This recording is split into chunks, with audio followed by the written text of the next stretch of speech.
டாஸ்மாக் மாதிரியே பல டிபார்ட்மெண்ட்லயும் மறுபடியும் சொல்றேன், கட்சி நிதின்ற பேர்ல அடிச்ச கொள்ளைய ஒண்ணு ஒன்னா கவர்மெண்டோட கஜானாக்குள்ளேயே கொண்டு சேர்த்துக்கிட்டே இருக்கிறாங்க. இப்பவும் சொல்றேன், மக்கள் பணத்துல இருந்து ஒரு பைசா கூட தொடமாட்டோம், தொடவும் விடமாட்டோம், தொட்டா விடமாட்டோம், இதுக்கு முன்னாடி தொட்டவங்களையும் விடமாட்டோம்.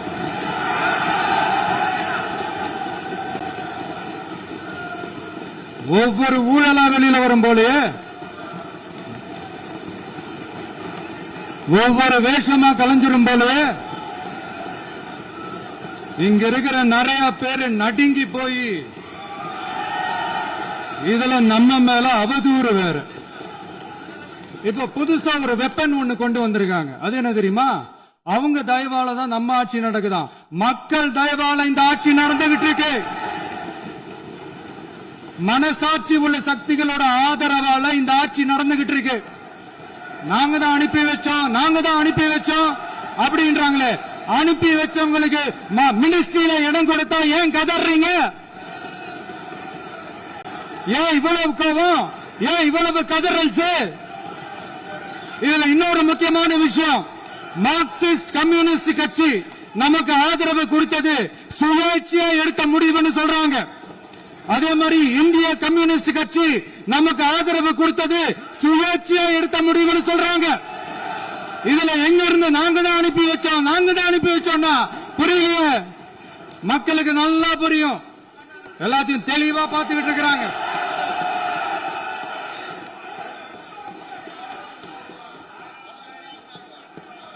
முதலமைச்சர் கண்டிப்பாக பண்ணலாம். மாண்பு முதலமைச்சர்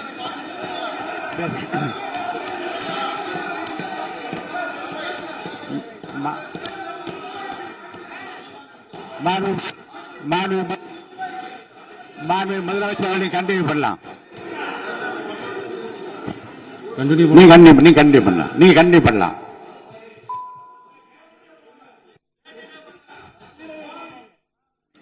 இந்த சமூக நீதி அரசுன்னு சொல்றவங்களை பார்த்து கேட்கிறேன், நம்ம பட்டியலின சகோதரர்களுக்கு எத்தனை அமைச்சர் பதவி கொடுத்தீங்கன்னு கொஞ்சம் சொல்ல முடியுமா? ஆனா நம்மளுடைய அரசுல 8 அமைச்சர் பதவிகள் யாருக்கு? நம்ம பட்டியலின சகோதரர்களுக்கு. எல்லாம் நம்ம அண்ணன், நம்ம தம்பி, நம்ம தங்கச்சிங்க. அண்ணல் அம்பேத்கர் அவர்களுடைய கிட்டத்தட்ட 100 ஆண்டு கால கனவு இப்ப நிறைவேறி இருக்கு.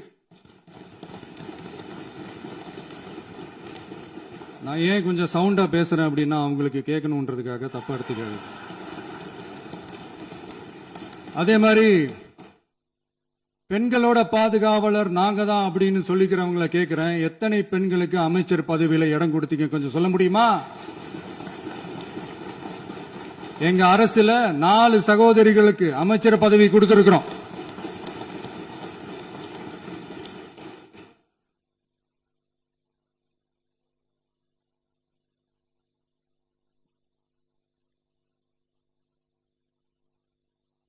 அதனால மக்களால் நிராகரிக்கப்பட்டு மக்களால் அகற்றப்பட்டவங்களுக்கு ஒண்ணு சொல்லிக்கிறோம், தப்பே செய்ய மாட்டோம், ஊழலே செய்ய மாட்டோம், நேர்மையா தான் இருப்போம், நியாயமா தான் இருப்போம் அப்படின்னு சொல்றவங்களால மட்டும்தான் கூட்டணி ஆட்சி அமைக்க முன்வரும்.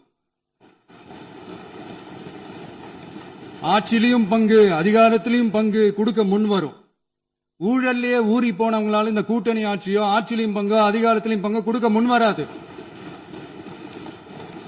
மெஜாரிட்டி இருந்தாலும் தரமாட்டாங்க, மெஜாரிட்டி இல்லனாலும் தரமாட்டாங்க. கேட்டா ரெடிமேடா ஒரு பதில் ஒண்ணு வச்சிருப்பாங்க, கூட்டணி ஆட்சியை மக்கள் விரும்ப மாட்டாங்கன்னு. அதே மக்கள் தான் இப்ப அவங்கள பார்த்து சிரிக்கிறாங்க. நான் பதவி ஏத்த அன்னைக்கு கொஞ்சம் டைம் அவகாசம் கேட்டேன். எதுக்கு கேட்டேன்? நிதி நிலைமைலாம் கொஞ்சம் மோசமா இருக்குது, அதெல்லாம் கொஞ்சம் சரி செஞ்சுக்கிட்டே படிப்படியா கொஞ்சம் கொஞ்சமா நான் கொடுத்த வாக்குறுதிகள்லாம் செயல்படுத்துவேன், அதுக்காக கொஞ்சம் டைம் அவகாசம் கேட்டேன். நான் ஏதோ வேற எதுக்காகவோ வேற யாருக்காகவோ ஏதோ அவகாசம் கேட்ட மாதிரி.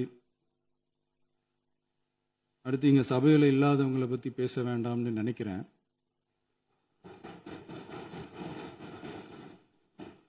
இங்க நம்மளை பத்தி அவதூறு பரப்புறதோட மட்டும் இல்லாம இப்ப நம்ம மக்கள் மேலயும் அவதூறு பரப்ப ஆரம்பிச்சிட்டாங்க.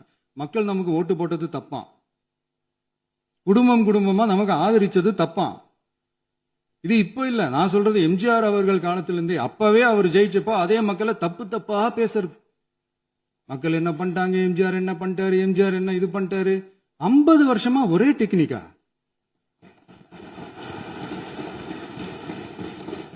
டெக்னாலஜி எல்லாம் மாறி வேற எங்கேயோ போயிட்டு இருக்கு பஸ். இதுல கொஞ்சம் டெக்னிக்காச்சும் கொஞ்சம் மாத்தினா கொஞ்சம் நல்லா இருக்கும். அதனால மக்களுக்கு யூஸ்ஃபுல்லா இருக்கிற மாதிரி இந்த ஆக்கப்பூர்வமான கருத்துக்களோ ஆக்கப்பூர்வமான யோசனைகளோ இருந்தா சொல்லுங்க.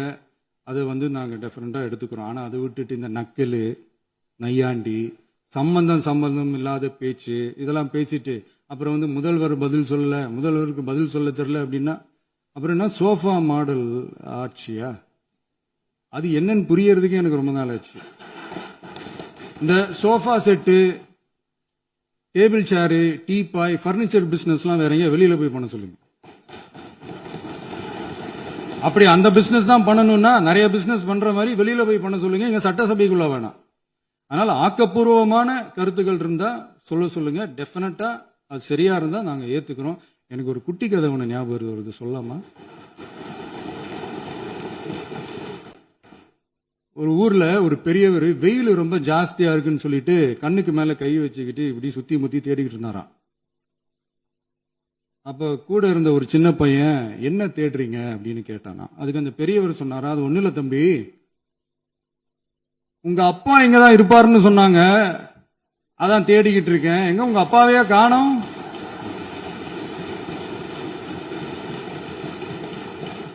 இல்ல அந்த எங்களுக்கும் நக்கலா நையாண்டியா சம்பந்தம் இல்லாத குட்டி கதை இதெல்லாம் எங்களுக்கும் பேச தெரியும். அந்த கதையில பெரியவர் அப்படி சொன்னாராம், தப்பா எடுத்துக்காதீங்க. அந்த கதையில பெரியவர் அப்படி கேட்டாராம். அதனால யாரும் இங்க டென்ஷன் ஆக வேணாம். அதனால இன்னொரு இந்த என்னுடைய உரையை முடிக்கிறதுக்கு முன்னாடி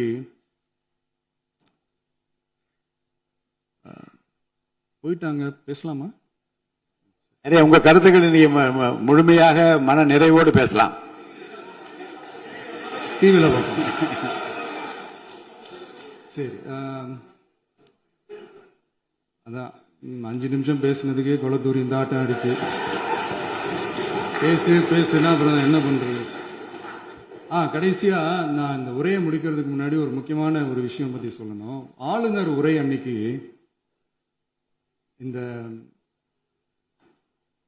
தமிழ் தாய் வாழ்த்துக்கு அப்புறம் தேசிய கீதம் பாடினது தப்பு, தேசிய கீதம் 2 முறை பாடினது தப்பு.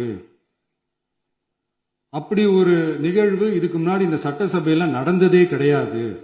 அந்த மரபையே மாத்திட்டீங்க. இப்படி ஒரு பெரிய ஒரு போர் மாதிரி எதிர்கட்சியை சார்ந்தவங்க எல்லாம் சொன்னாங்க இல்லையா? அந்த மாநில உரிமை போராளிகளை, அந்த மரபு காக்கிற உரிமை போராளிகளை ஒரே ஒரு கேள்விதான் கேட்கணும். 2021 ஆகஸ்ட் 2 ஞாபகம் இருக்கா? Centenary celebration of Tamil Nadu legislature. அந்த ஃபங்க்ஷன்ல நம்ம முன்னாள் முதலமைச்சர் கருணாநிதி அவர்களோட சாரி கலைஞர் அவர்களுடைய கலைஞர் அவர்களுடைய புகைப்படத்தை மாண்புமிகு குடியரசுத் தலைவர் திறந்து வைக்கிற ஒரு ஃபங்க்ஷன். அந்த ஃபங்க்ஷன்ல national anthem followed by Tamil தாய் வாழ்த்து அப்படின்னு அறிவிச்சது ஞாபகம் இருக்கா? அதாவது தேசிய கீதத்துக்கு அப்புறமா 2வது முறையா, நோட் திஸ் பாயிண்ட் மாண்புமிகு பேரவைத் தலைவர் அவர்களே, பிளீஸ் நோட் திஸ் பாயிண்ட். தேசிய கீதத்துக்கு அப்புறம் 2வது முறையாக தமிழ் தாய் வாழ்த்து பாடப்படும் அப்படின்னு சொன்னது ஞாபகம் இருக்கா? அதுவும் முத்தமிழ் அறிஞர் அப்படின்னு சொல்ற நம்ம கலைஞர் அவர்களுடைய அந்த புகைப்படம் வெளியிட்டு விழாவில் அவர் இருந்த இதே சபையில தமிழ 2வது இடத்துக்கு தள்ளினது யாருன்னு ஞாபகம் இருக்கா? அது மட்டும் இல்ல, அந்த தேசிய கீதத்தை நாட்டுப்பண் நேஷனல் ஆந்தம்னு சொல்லி அதே ஃபங்க்ஷன்ல கடைசியா ஃபங்க்ஷன் முடியும் போது செகண்ட் டைம் தேசிய கீதம் பாடினதும் ஞாபகம் இருக்கா? இதே அவையில் தான் அது அவை குறிப்பிலும் இருக்கிறது. இதே அவையில் தான் நடைபெற்றது. இந்த தக்க நேரத்தில் இந்த ஆதாரங்களை அளித்த மாண்பு முதல்வர்களுக்கு நன்றியை தெரிவித்துக் கொள்கிறேன். டவுட் இருந்தா இந்த புக்கை பார்த்து தெரிஞ்சுக்கலாம். அதனால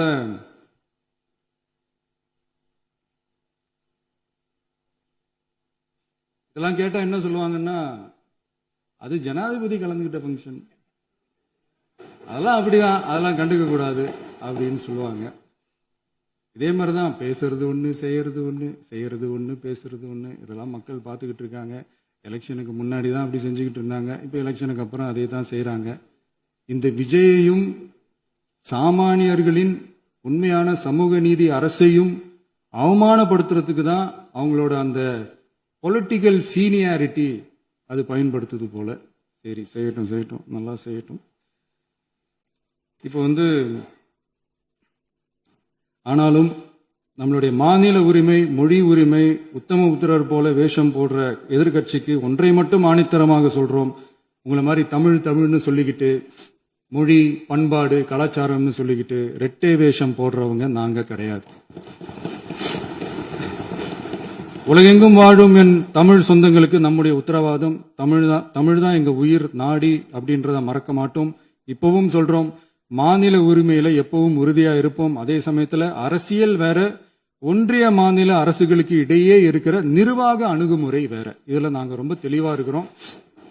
அதனால எங்களுக்கு பாடம் எடுக்கிறதா நினைச்சுக்கிட்டு உங்க வேஷத்தை நீங்களே கொஞ்சம் கொஞ்சமா கலைச்சுக்கிட்டே வர்றீங்க, மறந்துடாதீங்க. அப்புறம்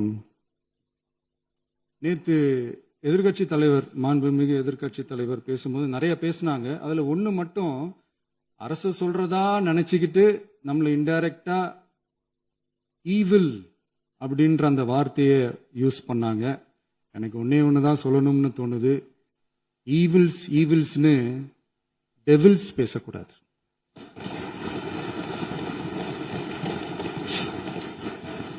அவங்க இருந்திருந்தா ஒரு ஆக்ஷன் பண்ணணும்னு எனக்கு தோணுச்சு. எல்லாரும் போயிட்டாங்க. பர்மிஷன் பண்ணலாமா? இப்பவும் பண்ணலாம், ஒன்றும் தப்பு இல்லை.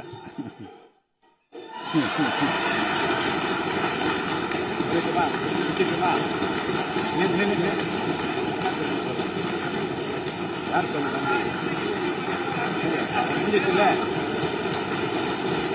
எழுந்து சொல்லணும், உட்காந்து சொல்லட்டுமா?